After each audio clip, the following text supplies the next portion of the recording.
Hello? Yeah. Dear guests, welcome to tonight's live recording of an episode of 55 Voices for Democracy, the Thomas Mann House flagship podcast series. This event will be live streamed on YouTube, thank you, and will constitute the material for our special edition episode. 55 Voices for Democracy is a program directed to audiences in Germany, the United States, and around the world, which is why you will be hearing a lot of German people speak English in the coming hour or so. Before we start, I would like to say a few thank yous and make some brief introductions. And let me start with Marina Weisband. There are only a few public figures I could name who are as knowledgeable, articulate, charming, and straightforward as she is.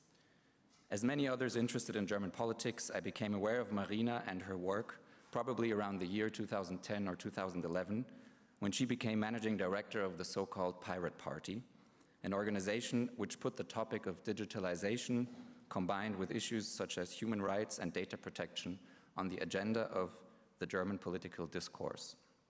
Since then, Marina has published articles in major newspapers, various books, and has been an outspoken public intellectual on many issues. Dear Marina, it's wonderful that you have accepted our invitation to participate in tonight's conversation on your most recent book with Frido Mann, What Gets Us Through the Crisis. Unfortunately, Frido Mann had to cancel tonight's event for personal reasons, but we are extremely happy to have you here with us tonight. Please give a round of applause for Marina Weisband.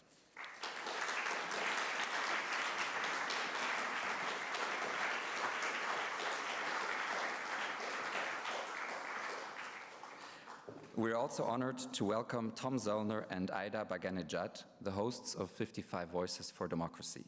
Tom is an author and journalist of the LA Review of Books, and we are thrilled to welcome him to Berlin. Not his first time in the city, but the first time to come here all the way from LA to work with us. Aida is a journalist based in Berlin whose work appears regularly in German and American newspapers, and whom we are very happy to welcome as a fellow at the Thomas Mann House in Los Angeles in 2024. Please give a round of applause for Tom Zoellner and Aida Baghernejad.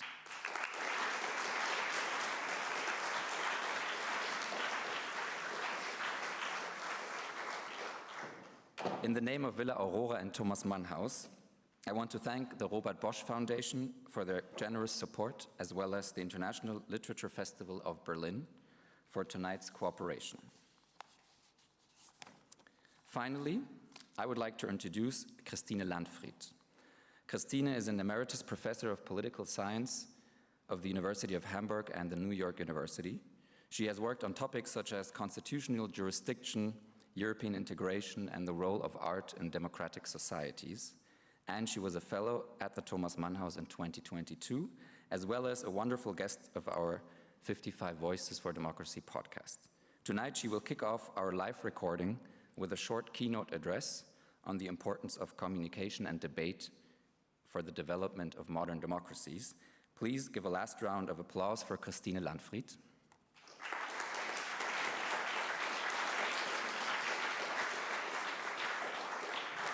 Dear guests, I wish all of us an inspiring conversation. Thank you for your attention. Christine, the floor is yours. Thank you, Jakob, for this very kind introduction. Dear ladies and gentlemen, it is a real pleasure to give a short introduction into the conversation between Marina Weisband and Tom Zoellner and Aida Baghernejad.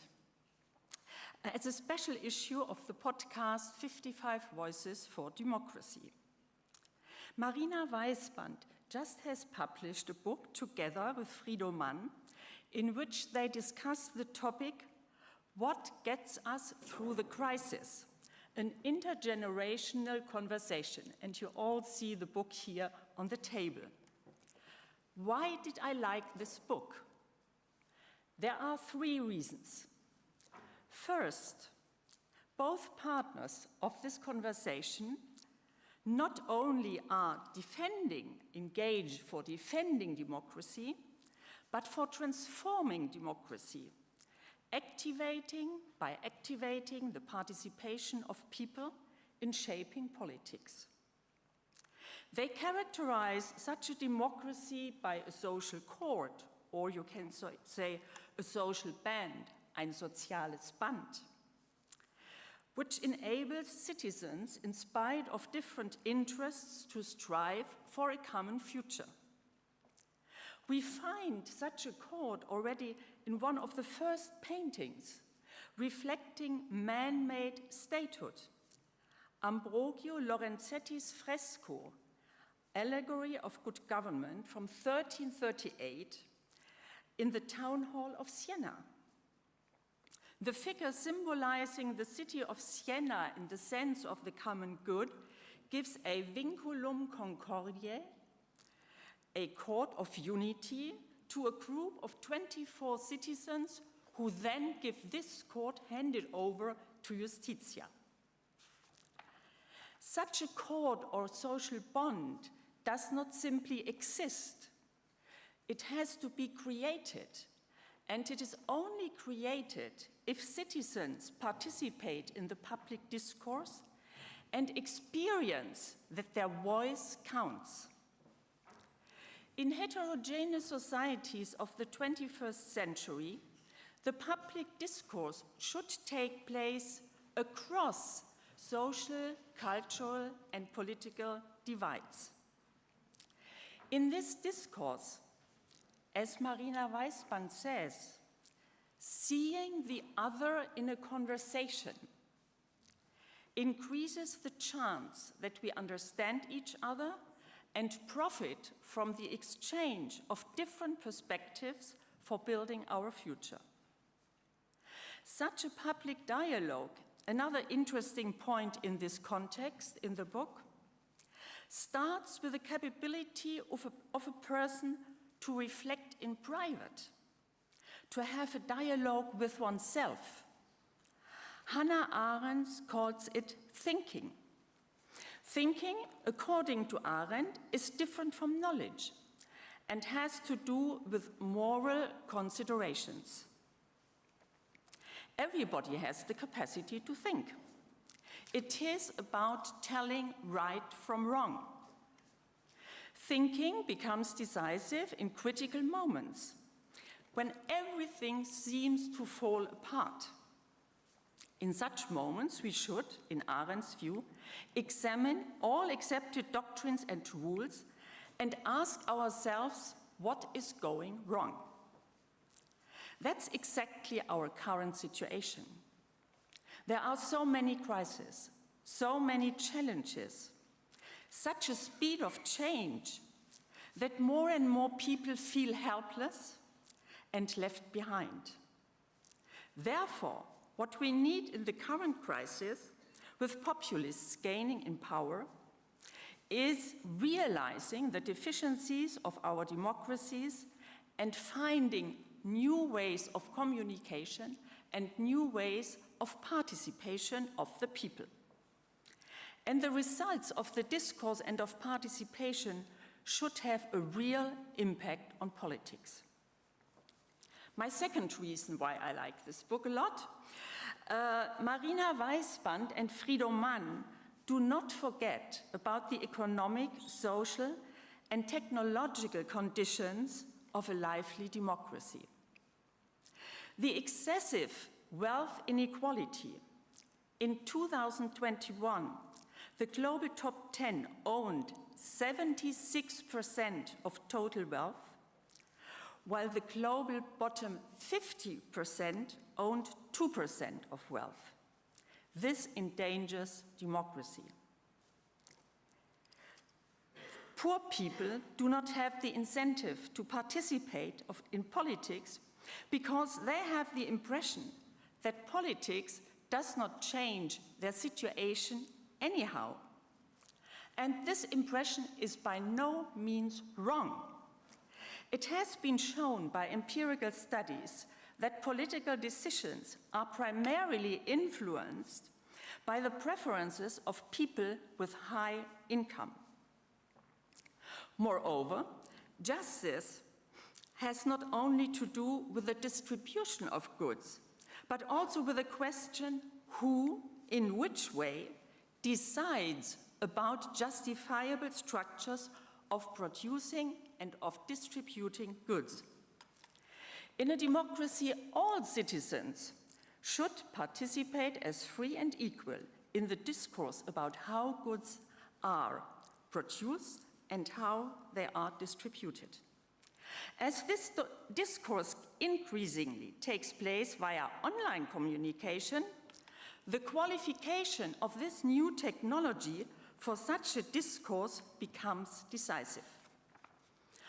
On the one hand, the fragmentation of the discourse in social media, targeted disinformation, hate speech, and the monopolistic structures of the digital communication system do not favor a democratic discourse about a diversity of perspectives.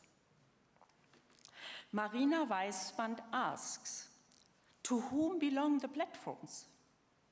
To whom belong the public spaces in the internet? The cables which connect us, where all these informations are circulating? And why aren't we the owners? We observe a growing concentration of power of a few private companies who are the owners of platforms as well as the owners of the technical infrastructures of the internet. This is a new development. Companies like Google or the platform Facebook from Meta possess their own submarine cables. The owners of these companies shape online communication in their economic interest. This power structure will be difficult to change.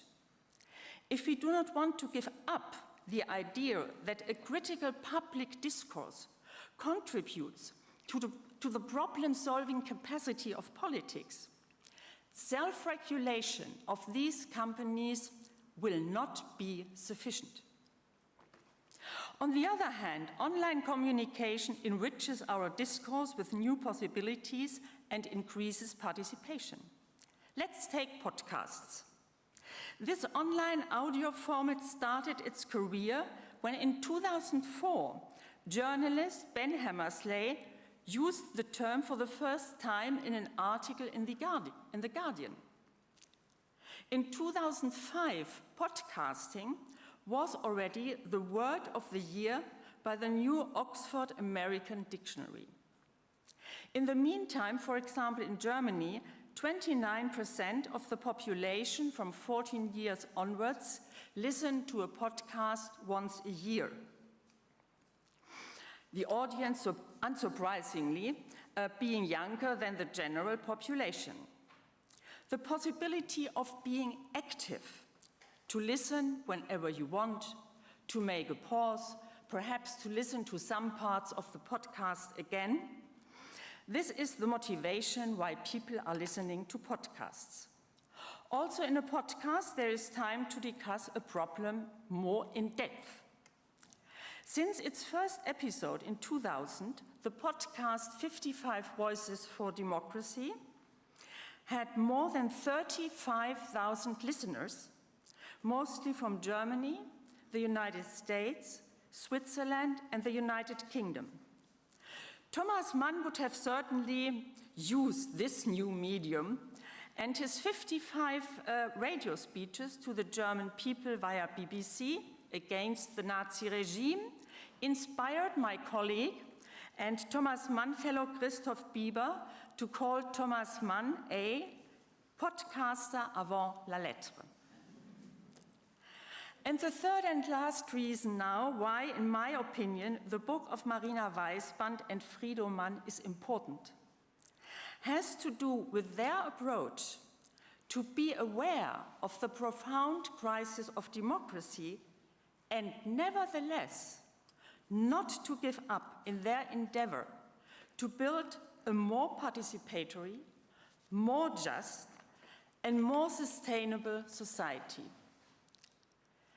They combine their concrete engagement for more participation in schools with the project Aula, or for the interreligious dialogue World Monastery, with an openness for visions. And here art comes in. We are here at the International Festival of Literature. Be it literature, music, dance, painting, installations, just to name a few. In democracies, art is independent and does not have a direct impact on politics. As Igor Levit, in his episode of the podcast 55 Voices for Democracy puts it, does music save the world? No, it doesn't. Music must absolutely nothing.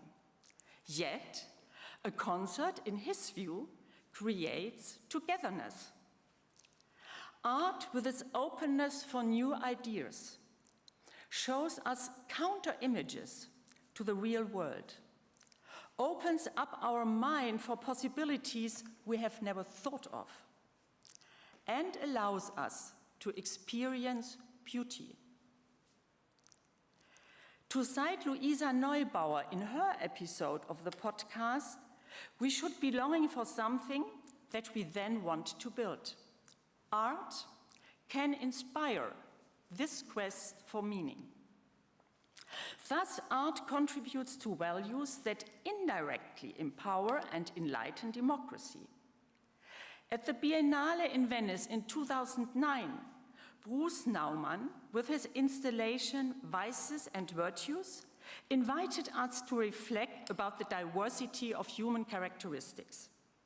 The words anger, avarice, envy, pride, gluttony, sloth for vices, and the words fortitude, justice, hope, prudence, temperance, charity for virtues flash up for short moments, representing endless permutations of meanings. Every once in a while, all the words light up together in spectacular flashes. Naumann shows the human condition with all its emotions, and emotions play an increasing role in our communication in the age of social media. This is not per se a danger.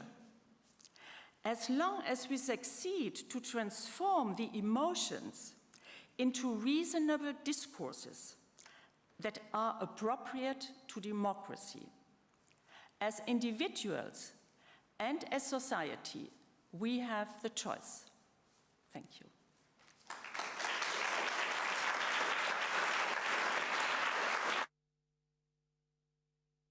It's yours.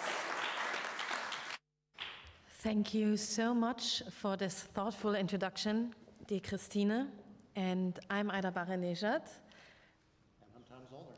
And before we start with our proper introduction for our podcast, I would like to invite you to behave like a normal audience. Don't be scared because we are recording everything. Just cheer and give us applause and think we're great and all of that.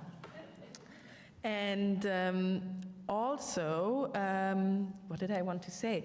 Yes, also, if we have the time, if we have any time at the end, we are looking forward for your very, very, very clever questions.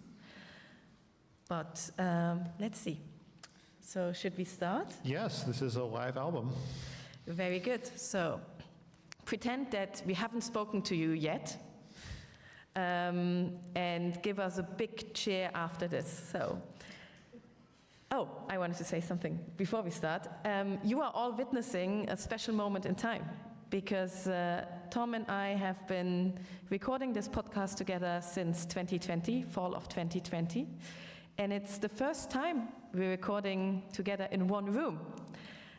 For now 3 years, we've recorded long distance with you in LA and me in Berlin. And this is the last time also that we are recording an episode together.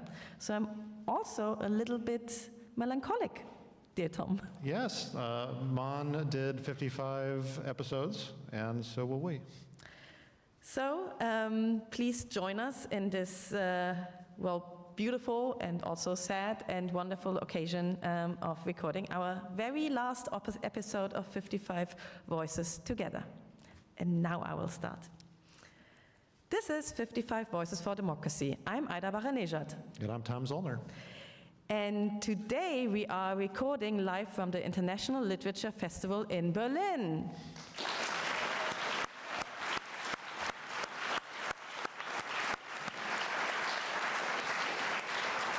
And we have a wonderful guest also with us here, sitting next to us in this beautiful and very dark space in the Haus der Berliner Festspiele, Marina Weisband.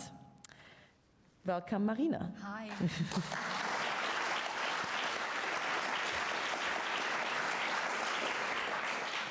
Now for a little bit awkward moment where I will talk about all you did in your life with you sitting next to me. I'll just watch. Yes.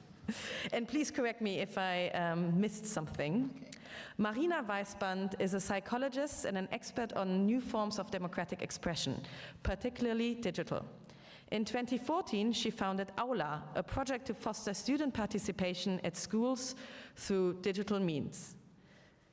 Previously, she was a member of the senior leadership of the Pirate Party of Germany from May 2011 until April 2012, but grew disenchanted with it because of its growing conservatism.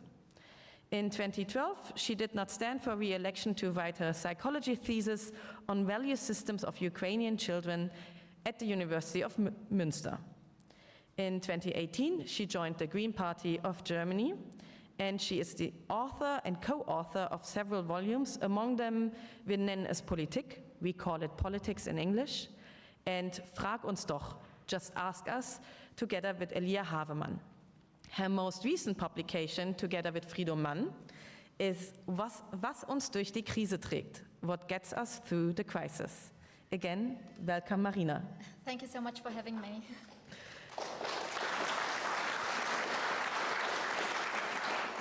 So, Was uns durch die Krise trägt has a subtitle which you in the audience might not see because it's tiny, but it has a subtitle. Ein Generationengespräch, a conversation amongst generations. What was the most surprising moment for you in this intergenerational conversation with Frido Mann? Oh, I don't know. There was a very surprising moment, but I think the most I have taken away was, first of all, talking to Frido Mann is obviously talking to living history, because he has witnessed post-war Germany and Austria, and he talked about times that I learned about in history books from his life. But nevertheless, he faced very much similar problems to the ones we are facing now, and talking to other generations just shows how human people are, and our problems are not so new, so we have tons to learn about how to solve them.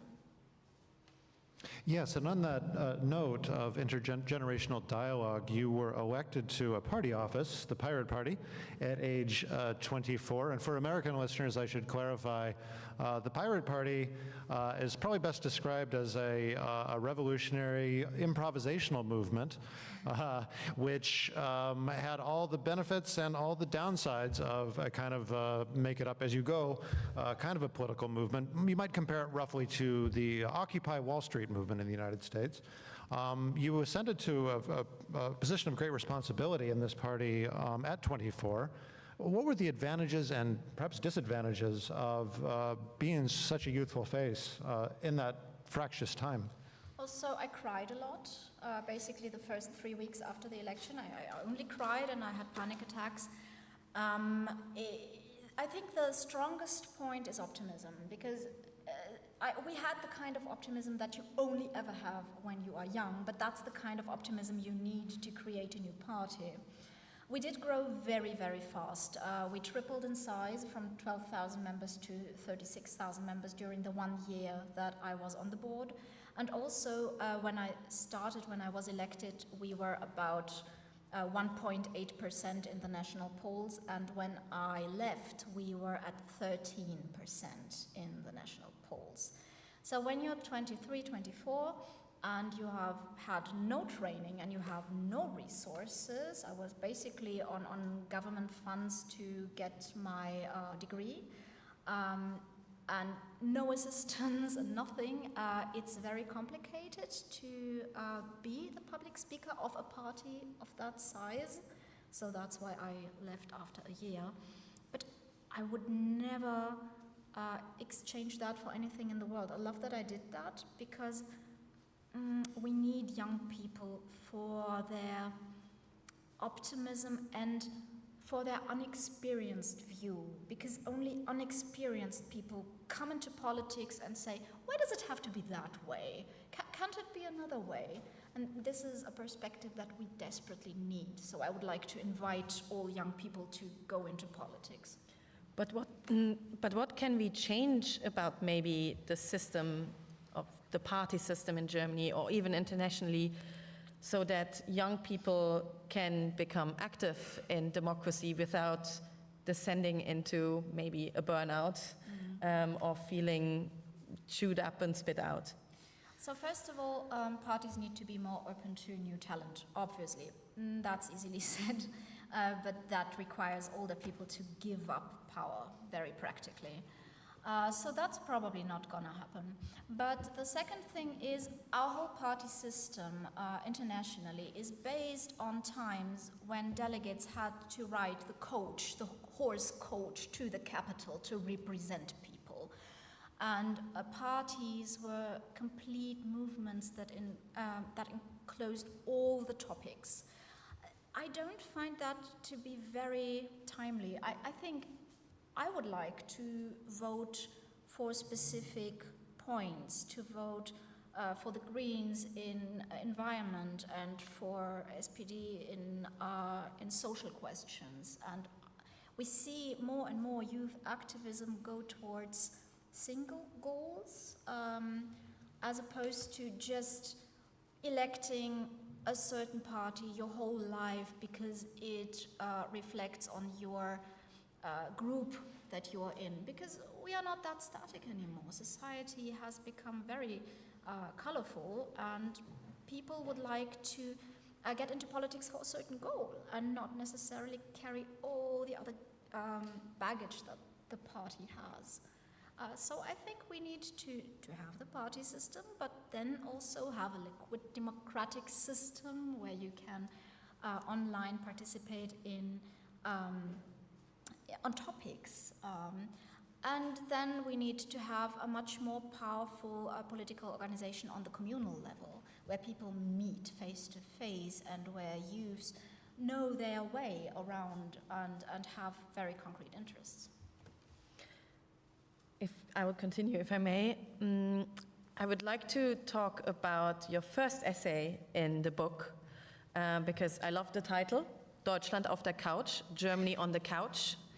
And yeah, I had to giggle a little bit when I read it, and I really appreciated it, because you start the essay by describing how you arrived in Germany as a child, and you end with your wish to work with each and every citizen as a psychologist.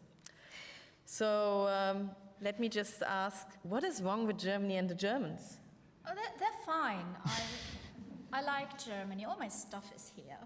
But I think when you're an immigrant, you have a very beautiful perspective, because it's the perspective from the outside and from the inside. And I used to hate it as the child of immigrants. Really?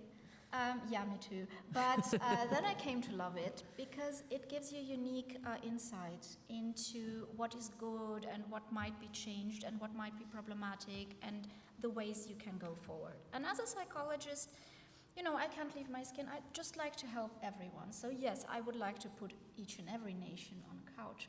But I like to work with Germany because Germany has done a lot for me. And I have seen how German values in this time of economic prosperity have been circulating around wealth, and values like freedom are very connected to the car, or prosperity to your own house. So basically Germans traditionally like their stuff, and I'm from a less materialistic society, so I thought, oh, this is not going to be great in times when economics are weaker. because what will Germans feel then when your self-worth is dependent on the things you can afford? Then if you can afford less, of course that sucks always, but now it attacks your self-worth. And that is very dangerous because people tend to get very aggressive when their sense of self-worth is attacked. I heard it's kind of similar in the States. Oh, we're not materialistic in the least. The least materialistic nation you've ever seen. Your work sits at the intersection of technology and democracy, digital democracy, e-democracy. And part of what inspired this podcast was, I think, a sense of alarm at the erosion of democratic values in nations which had previously embraced them. Brazil, my own country, we see traces of it in Germany. And I wonder about the sense of optimism around technology. I think there's reason to be pessimistic that the internet has uncloaked all of these pockets of revanchism, of retrograde values, ideas which, sort of grew in corners like moss are suddenly now spread to anyone who wants to see them. I want to ask you about, I think, a particularly disturbing development in this area, artificial intelligence. My gosh, deep fakes are going to get better and better. This presentation of a public figure who appears to say something that they never said. Yeah. How do you square an optimism about technology's effect on democracy with such weapons that can be turned? Okay, so first of all, I would like to address that artificial intelligence as a concept, to say that it's in a state where it can harm democracy is a bit of marketing speech for artificial intelligence, because even the word intelligence is already marketing speech. Because basically it's a calculator for text. It's like a stochastical parrot. It can repeat things that it has seen that are probable. So what it first and foremost is a bullshit generator. And it creates a lot of bullshit. And that's where all the problems come from. It's not what artificial intelligence does, it's how seriously we take it, how we use it, because we can use it beautifully. And we can use it to, deepfake has been around for a while. Before video was there, it was speech-based and it was called lying. And we found a way to work with that in our societies. And then came video evidence and it made lying a bit more difficult. But then comes deepfake and it makes it easier again. But it's not a new era. It's just, lying is easier, yes. And we have to pay attention to that. But why am I so optimistic? What is digital about digitality? What does that mean? Digital just means you can express something as a number. Now, if you can express something as a number, it's easier to copy it. Because if I draw you an analog watch and I give it to you and you have to redraw it and then give it to her and you have to draw it, at some point, the time will change ever so slightly. But if I give you a picture of a digital clock and you redraw it, it will stay the same. So it's easier to copy things. We had another invention as humans that made it easier copying things. It was the printing press. And the printing press changed a lot for humanity, because with easier manageable copying, we had more accessibility to texts and to books, and suddenly we started a whole philosophical movement that asked, what is education worth? What does man need to learn? Can man think for himself? And yes, it was men back then. But basically, it was the beginning of the Enlightenment.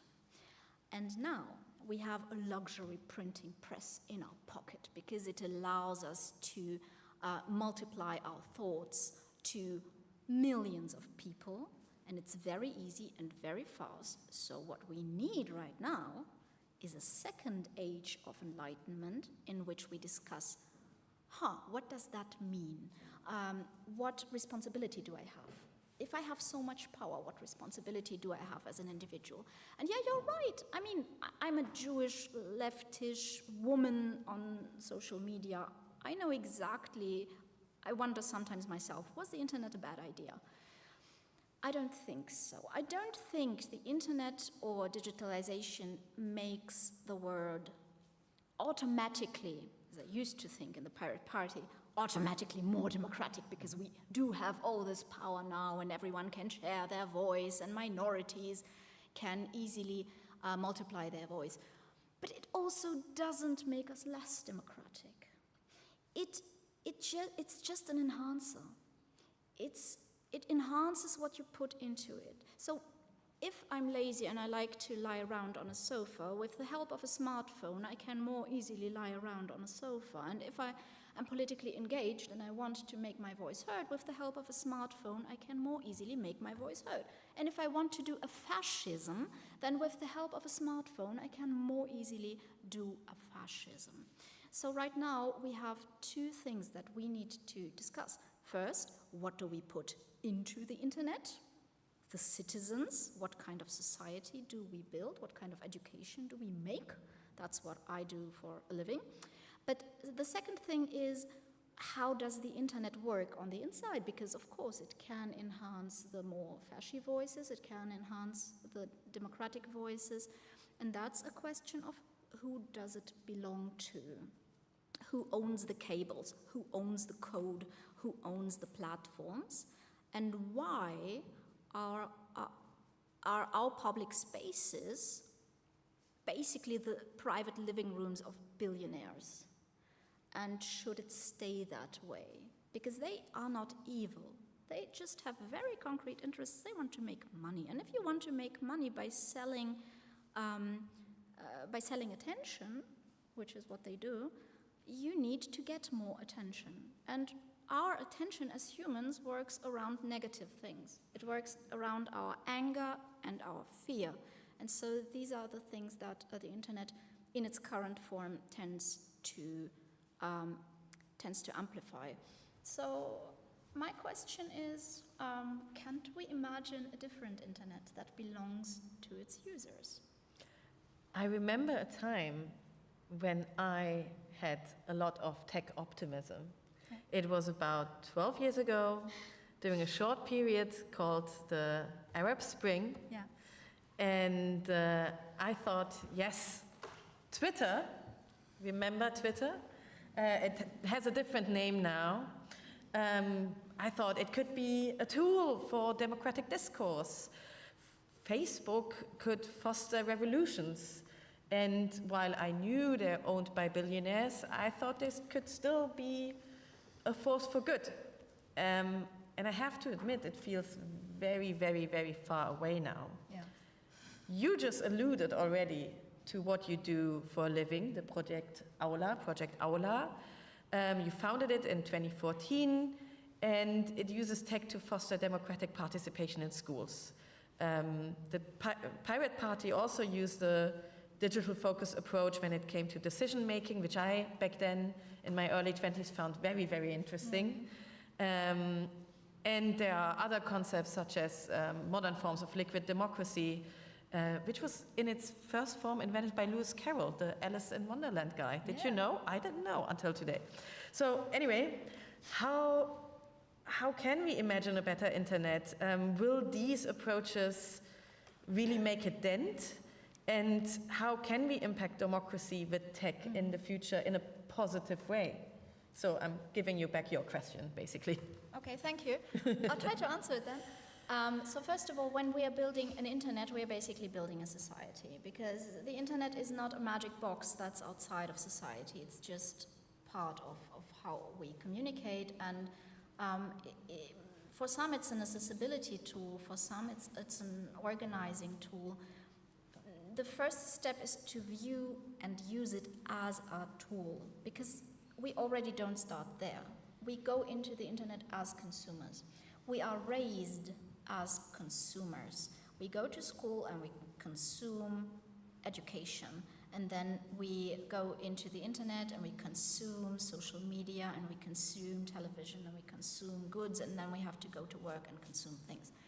And when you're a consumer, you have no power over what you are using. It is presented to you. It is offered to you. So the first thing I would like to change people's minds about is, what is the internet? And the answer to that would be, it's a tool. It's a tool to communicate. It's a tool to foster community. It's a tool to help others. It's a tool to organize. So Aula is an online platform that its code is open. It doesn't belong to anyone. And the pupils can take it and use it to their goals. And then we do a whole bunch of education around it, but basically it's just a tool that I offer with the goal that they learn, I can do things with this internet that help me in my day-to-day life, that change me, that allow me to do things, to organize, to change my environment, to be a creator. Do they use it? They use it. Yeah, we have 50 schools right now in Germany, and we are steadily growing. It's a very popular project. We are only 4 people in the project. We are steadily growing, but it's hard because we don't want, it for the schools to cost anything. But we see in our youths that they approach the system very, very differently from how they approach TikTok or Instagram, because they are the owners of this system, and they take ownership, over their spaces, their school. Vandalism goes down, violence goes down. Why? Because you just don't spit in your own living room. When the school is a public space where you have to be there at 8 and you have to sit there and you have to do maths for 40 minutes and you have to learn language for 40 minutes and then it's time to eat. So this is the time where your body has to be hungry. It's a very authoritarian system when you think about it. And when you come into such a space, you look for the little freedoms that you get. Like you go to the boys' room and you destroy it. As far as I understand how boys work. Yes. Long time sport. So when you get to vote on the rules of your school, and you get to vote to bring your own ideas, you say, this and that kind of bothers me, let's do something about it. And then you collect ideas, and then you discuss the ideas, and you want a pet hamster for the classroom. And almost everybody is for it, but then one girl says, but I'm allergic to hamsters. So you learn how to take care of minorities. You learn this whole discussion process, deliberation, and then you get to vote, and your vote is binding for the school. So you make the rules. Suddenly this is your space, and they're your rules. And often enough, students just came back to recreating the exact rules that the school had already had. Like they wanted to vote on allowing to chew gum, and then they had a long discussion, and they came to the conclusion, it'll be gum all under our chairs and desks, and we kind of don't want that, so let's not allow to chewing gum. And just imagine how different, the rule breaking around chewing gum became. Because now it's not an authoritarian rule from up above, now it's their rule. And a lot of populism, I find, is based on this idea, they up there, the elites, they change everything, and you are powerless to change that, and you are a victim, and you can do nothing but consume, but I, the strong uncle, I will show them, I will show these elites. And these strong uncles are really, not elite. But this works when people perceive themselves to be victims. But when they perceive themselves to be owners of their spaces, it suddenly doesn't work anymore. Well, what you're saying is reflective of what you and Frido talked about in the book, the importance of seeing the other in a conversation. And I wonder, can this be applied in a geopolitical sense? In other words, and here's a very easy question, can Russia and Ukraine can they get to a place where they see the other in conversation and perhaps come to some negotiated settlement on this war? First of all, I don't like how you phrase the question, because it's like, it's not a dissent between these two countries and they just have to stick their heads together and talk it out. Yes, exactly. And that's why I'm wondering, can we apply... Ukraine was very much attacked, and this is where we come from in the book, actually. So the radical thesis in this book is the war between Russia and Ukraine is a symptom of something that starts very small in the commune. And then this small thing grows into geopolitics. So when you take Russia and Ukraine, it's not about seeing the other, it's about why did Russia attack Ukraine? And I know there's been many crazy theories about that, but the truth is Russia didn't attack Ukraine when NATO did something. Russia didn't attack Ukraine because it was insecure or because something changed because Ukraine joined EU. No. Russia attacked Ukraine after the Maidan Revolution and exactly after you saw in Russian social media, in Petersburg, in Moscow, first people saying, hey guys, look at what the Ukrainians are doing. Can't we do something like that? Like, get rid of our corrupt government? And then Russia attacked Ukraine. Russia attacked Ukraine because Putin knows that democracy is very, English word, ansteckend. Contagious. Thank you. Oh, great audience. Democracy is very You can clap for yourself. Yeah, applause for the audience. Very good. Democracy is contagious because there is a need for people to self-actualize, to be in control of their own environment. And once people break out from, the authoritarian system of the Soviet Union, they want to go the democratic route. So Putin cannot allow a country from under his perceived influence to go this way because it's, next is White Russia, Belarus, and other countries. And he can't allow that because his goal is to rebuild his empire. So he wants to show either you are under my influence or you are destroyed. So that is what Russia's goal is, to destroy Ukraine, just to obliterate it. They don't want to annex Ukraine. They want to obliterate it. Like an ex-wife who leaves you and who you want to kill because you cannot accept that someone is beyond your control. But I find something very beautiful in that, because when you look into Ukraine, how Ukrainian citizens behave, how they organize the Maidan, it's a wondrous story. We grew up with this, we always said, if a trash can breaks in our backyard, we call the president, because it was a very centralistic structure in the Soviet Union.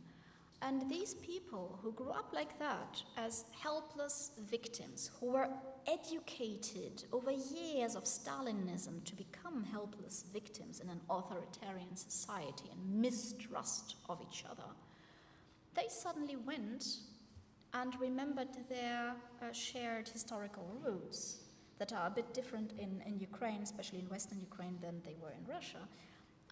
And they said, okay, let's first of all overthrow the police chief. That was the first goal of the Maidan, and then it became the president, and then it became the corrupt government as a whole.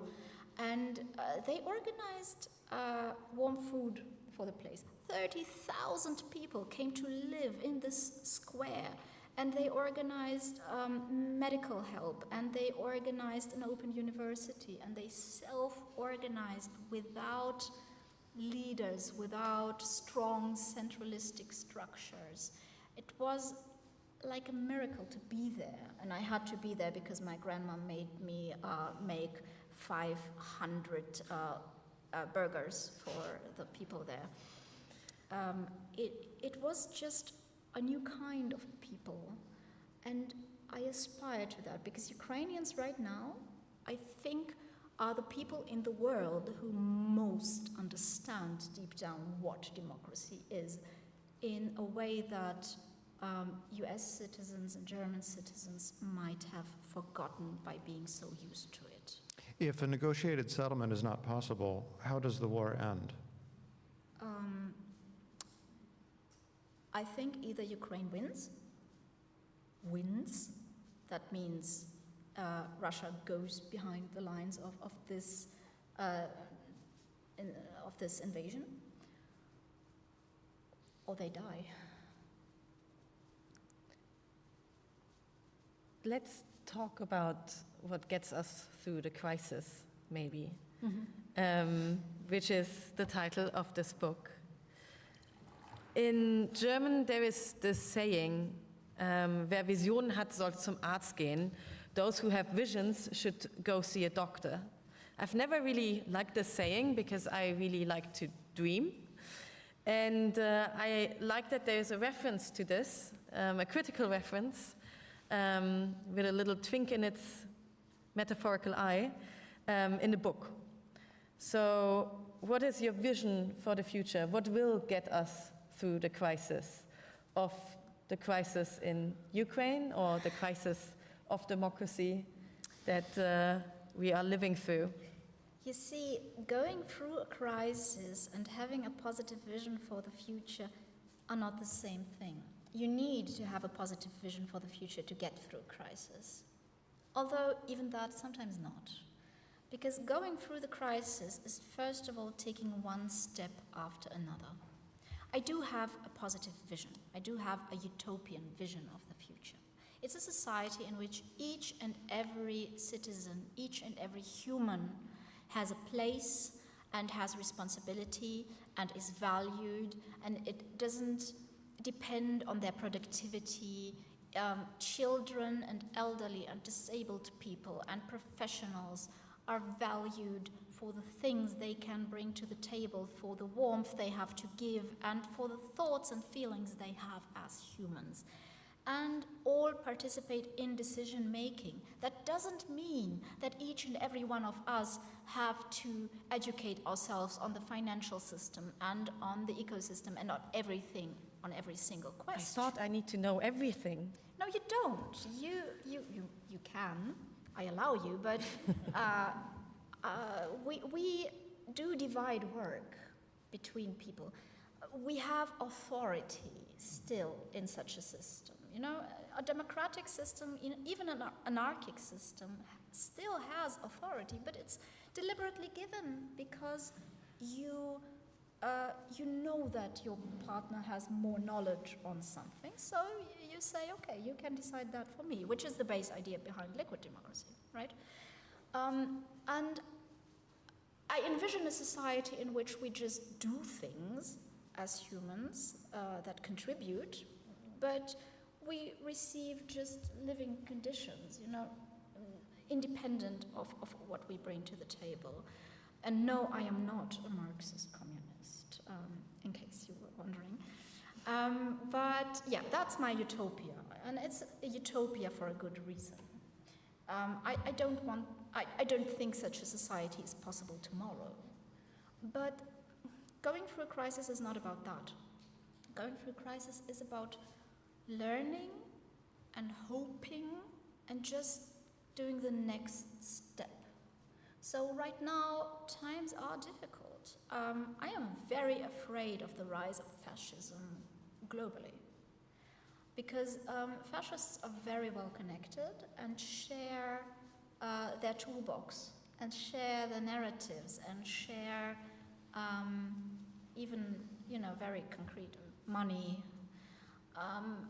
I am concerned about that, but, you know, I do my little school project where I teach children the value of democracy and where I give them the opportunity to enhance their self-efficacy and not to see themselves as victims but as creators. I like to encourage people to help their neighbors, because this direct help is like a little brick that makes 2 days brighter, yours and the person you helped, and it gives worth to both. So it's a very powerful tool that everyone can do today. going through a crisis is always just choosing kindness and going the next step. And whenever you see evil, you fight the evil. You don't have to win today. You don't have to have this grand vision and you fight, your co-political actors because their vision is a bit different from yours. It's just taking the next step, going into the right direction somehow. It's important, to remember that Thomas Mann himself, who we celebrate on this podcast and we think of today as a great avatar of democracy, he came to it late. He himself was a skeptic of this idea of rule by the people. He thought it somewhat brainless and romantic, and it was only the rise of the Nazis that convinced him that, well, maybe this is the right way. And he gave up his monarchism to embrace this cause, and arguing against the many critics of this form of government who complain that it's messy, that it's noisy, that it is in disarray, and it's very difficult in a democracy and democratic structures to get things done. And this is what its critics will point to. We don't necessarily agree with that criticism, but this is a common transhistorical criticism, that democracy is just messy and unpretty. Do you agree with that criticism from those critics? No, I've been in the Pirate Party. It was very unpretty. But I have a different beef with democracy, and it's not with the idea of democracy, because it is messy and it's chaotic at times, and it's slow, but that's its strength. Aesthetic things have one creator who sees the aesthetics, so he has all the power. When different people have all the power, it's not very aesthetic usually, but it's not about aesthetics, it's about a good life for all these people, and for that, democratic systems are the best. And they are slow, but once the whole society has agreed on something, it stays. It does not change every 4 years, back and forth. It does not destroy its own seeds. We take time as people to unite on an idea what society should look like. But once we do, in truth and honesty, it's a very stable society, which is what we want. And then you have a whole toolbox of democratic tools for different kinds of questions. Some are very fast, some require few people, some require many people, some require a deep expertise, some are just emotional and require no expertise at all. And to use the right tools at the right time is a question of education about these tools. Democracy is kind of messy. I don't mind at all. I do mind that the democracy we live in today is in parts not very democratic. For Germany, I can say that we have more lobbyists registered in the Bundestag than actual members of the Bundestag.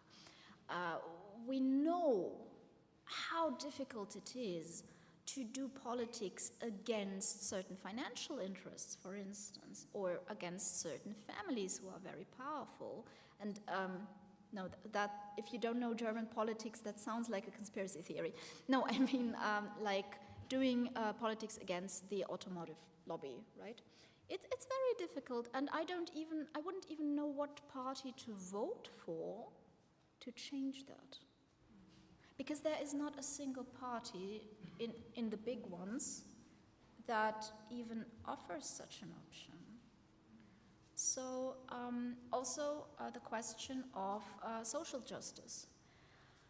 We have big problems with systems that keeps making poor people poorer and rich people richer.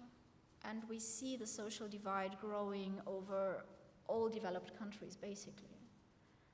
But I do not see a party with a platform that might change that. So we don't really have a lot of choice, do we? We find in study after study the underrepresentation of poor people in political decision-making. and of less connected people, because wealth goes hand in hand with connectedness. And I'm all for connected societies, but I think that should include everyone. And as an immigrant, my family wasn't connected at all. We knew no one, so I thought politics is completely out of the question for me. And I am not going to sit here and be a model minority and say, look, I made it so everyone can make it. No, for every person that gets a stage, like me, who was a refugee, there are hundreds and thousands of refugees who will never get a stage or even, accommodation, safety, value. So our democracy lacks in that. And I think democracy is going to go one of two ways in the coming years. It will grow, it will become more democratic, it will become more inclusive, more lively, or it will die. And it will fall to populism and to authoritarianism. So that's the decision we have to make. Thank you so much, Marina Weisband, for joining us here at 55 Voices for Democracy. Thank you for having me.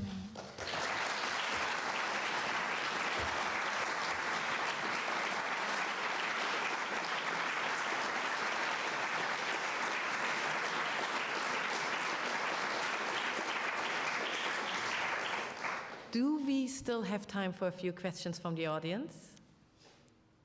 One or two. Wonderful. So I gave you this homework at the beginning of our event, so I'm sure maybe one person, 1.5, 2, has a quick question to ask, because we have so many we couldn't ask. Don't be consumers. Be participants. No, that's not. Don't be shy.